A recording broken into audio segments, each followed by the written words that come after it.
What is up, guys? Lawless Knights here with another action-packed episode of Grim Soul, and on this video we're going to be checking out the new update 3.3 Cultist Cache. Also, do remember to hit that subscribe button so that you don't miss out on any new content coming up. Okay, so the first improvement that we see being made in this update is visual improvements to the maps, and these come in the form of broken down buildings and ruins added. They do cause an obstruction, so do be careful when running around the map, as you can get trapped and killed by enemies. Next up is the Cultist Cache itself. This is included in the night cache, and you only have a chance of getting teleported to the cultist location. Okay, so once you get teleported to the location of the cultist, that's where you'll have to work your way through a number of enemies in the form of skeletons and also a new unit that they've added called the Nameless Neophyte. So once you've killed all the enemies in that cultist location, you'll work your way to the end and you'll open up a chest, and inside that chest will be very similar loot to what you normally get in a night cache. According to the Facebook page, it does say that you'll get mandrake seeds, or they create the expectation that there's gonna be more. However, I tried myself to get to this location and was unsuccessful. I turned to YouTube and I saw a video of someone getting to the end, and the loot wasn't that much different from the normal night cache. Next up is the Old Well. This is an item that's been added to the map. It is a buildable item that you need to finish. The items for building this buildable well is standard each time, so you can carry the resources in anticipation of finding a well, or you can just get the resources on the map. A little trick that I used was I store some of the resources that are easy to get in my storage for whenever I'm in a tough spot, and that came in quite handy because I was able to use that to finish it. The loot that you get from the well is decent enough, so I say definitely go for it if you have the resources and you got the time.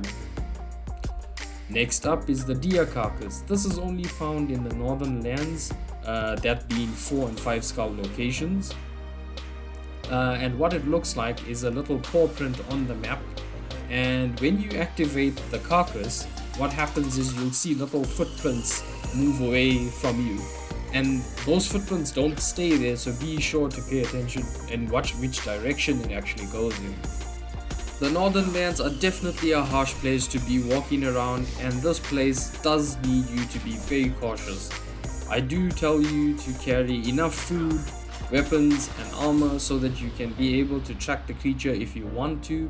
The creature that you will find is going to be one of those unique creatures that they added in the previous update. I was able to find the Varg, and the Varg is a very dangerous animal because it has a huge health pool and is able to do stacked poison damage. So do be sure to carry enough food, potions and possibly a high tier weapon to get rid of him. Okay, so the loot that you get from killing the monster isn't the best, and I'm just gonna say it straight off the bat. I'm not happy with the loot. You have to first come to an actual northern lands territory. You gotta work your way to the deer carcass, you gotta kill the enemies there, then you've gotta track it, and then you have to kill the actual monster itself. This is a lot of effort for very little loot, so I don't know if they're gonna upgrade it and give more, but I'm not too happy with that one. Next up is the corpses that they have added to the map, and this is represented by skulls on the minimap. The loot that you get from it is not the best, but I think it's something for nothing because it's just lying on the map. You never know when you might need a piece of rope to make the item of clothing, but then again, maybe they could do a bit better. Next up is the Sacrificial Altar, and this is where you get either an enemy or you get a friend to help you temporarily on that map. Okay, so when he is helping you, he will do damage in the range of 8 depending on what the armor rating of the enemy is. I'm not too sure if the hits that he does is based on the number of hits or the number of enemies that he kills. That still needs to be determined. If you run off the map when he is following you, he will disappear when you reload onto the map. The next thing is, when he is fighting you, he turns into the Doom and he does damage between 8 and 3. 8 is if you have no armor, and then it varies based on what armor rating you currently have. The loot that he drops is significantly better than what they've added to the corpses and things like that, so it is worth checking out this guy, and it's also quite cool. I like this touch that they've added for that one. Okay, next up is the chain chest, and I'm pretty sure this one's gonna have a few people scratching their head on how to do this at first, but it's very easy because when you try to hit the chest, it tells you what you need to do. You're always gonna need a heavy strike, but the level of your heavy strike will change.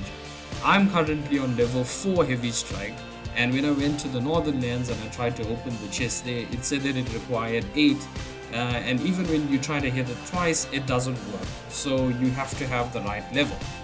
I've just replayed this clip so that you can see that each time I use my weapon to hit the box, my weapon loses a bit of durability, so just something to keep in mind so that you don't waste your weapons on trying to break the box. Only the heavy strike does work, so just something to keep in mind. Well guys, that's a wrap for this video. I do hope that it was good and you enjoyed it. Don't forget to smash that like button and also subscribe for more content. From my side, I am signing out, and I'll catch you on the next video.